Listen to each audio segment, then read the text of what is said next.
Ndagushuje cyane wowe ugeze kuri Master Chef Rwanda, nizere ko umeze neza aho uherereye hose. Ndi Master Chef John rero uje muri aka kanya keza nkuko bisanzwe, ngira ngo mumenyereye ko dukunda kuba turi guteka ibintu bigiye bitandukanye, ariko uyu munsi tuje mu kiganiro kivuga ngo teka neza, urye neza kandi ubeho neza. Uyu munsi rero tugiye kuvuga ku mbuto za sesame. Twigeze kubivuga muri video yatambutse ubwo twakoraga imigati. Usubira inyuma uri buze kureba iyo video. Sesame imbuto nziza cyane kandi zifitiye umubiri wacu akamaro. Twigeze kubivuga ubushize, ndababwira nti tugiye gushyiraho sesame kuri imigati, ariko nzagaruka babwira akamaro kazo. Rero naje muri aka kanya, ndabishimiye cyane kandi ndabakunda cyane. Buri muntu wese uzahangaha kuri iyi channel ndagushimiye. Akamaro rero k'imbuto za sesame, kuko imbuto za sesame zifite akamaro kanini cyane kandi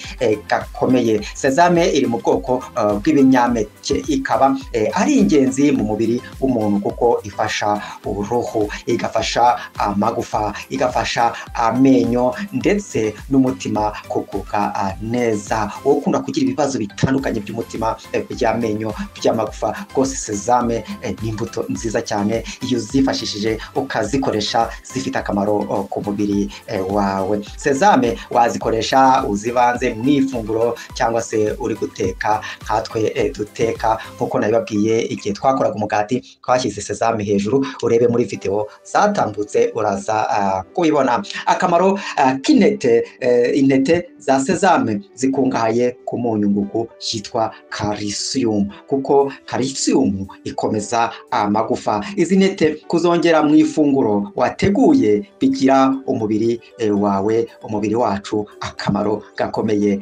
cyane. Nakwibutsa ko sesame zigira amavuta yazo, wayabona ahantu hose, gusa birumvikana abahenze kubera akamaro kayo. Wayabona ahantu hose baba bayagurisha, ariko abahenze. Akamaro k'amavuta ya sesame ni kenshi cyane. Afite acide zitwa omega 6 fatty acids, zifasha mu kunoza imikorere y'ubwonko ndetse zigafasha uruhu n'umusatsi kumererwa neza. Amavuta ya sesame akungahaye mu byo twita antioxidant, zifasha gukira ibikomere byo mu mubiri. Aya mavuta agizwe na sesamine ifasha umubiri gukora neza no kurwanya ingaruka zishobora guterwa n'ibinyobwa bifite alukoro, kubanywa inzoga nk'urugero whisky cyangwa se izindi nzoga zikomeye abantu bakunda kunywa, kuko iyo wifashije ziriya mbuto rwose ziragufasha wowe ukunda inzoga wowe uzinywa. Amavuta ya sesame iyo uyasize mu mutwe usa n'ukora massage, atuma umererwa neza, umunaniro wari ufite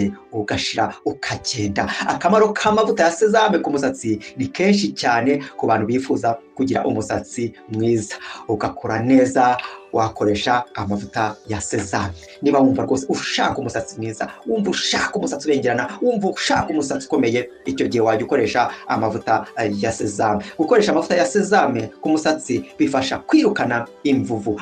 Amavuta kandi ya sesame kandi iyo uyakoresha kenshi arinda umusatsi wawe gupfuka. Birumvikana umusatsi urakomera, umusatsi ukamererwa neza. Amavuta ya sesame arinda umuntu kuzana imvi imburagihe. Iyo ukunda kuyasiga mu musatsi, imvi kwaheri rwose mu gihe utifuza zambiko ziza imburagihe. Akamaro k'amavuta ya sesame ku mikorere y'umutima ndetse no kurya impeke za sesame muri rusange byongera imbaraga. Kurya sesame bifasha umubiri gukora abasirikari b'umutuku barwanya ikintu cyose cyinjira mu mubiri kigamije kuwusenya. Kurya ifunguro rero ririmo sesame bifasha umuntu kuko yirukana umunaniro, agahinda, bigatuma umubiri w'umuntu ugubwa neza cyane. Sesame ifite ibyiza byinshi, ifite ibyiza byinshi cyane kandi ntagereranwa. Wowe uteka, wowe wifuza kubaho neza, uzajye uzishyira mu ifunguro ryawe maze